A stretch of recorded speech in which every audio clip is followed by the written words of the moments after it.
tonight's dinner I prepared penne, nice Italian dinner, and the sauce actually makes it, not the noodles, right? So I mean, yeah, there's some fancier noodles, but in my sauce I used lean ground beef, fresh garlic out of our garden. We got lots of garlic here I harvested the other day.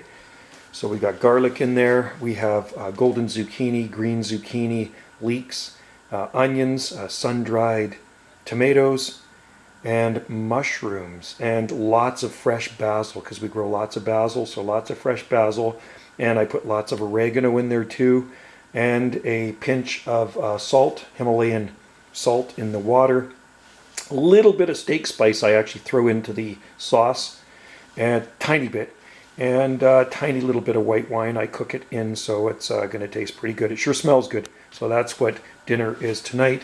There's my sauce. I didn't put any bay leaves in it. Well, there's the noodles left of them, and then there's my sauce I've had cooking. Oh, and I got red pepper in there too. Definitely have red pepper in there. So there she is. I think the ladies will like that. Thanks for watching. Cheers.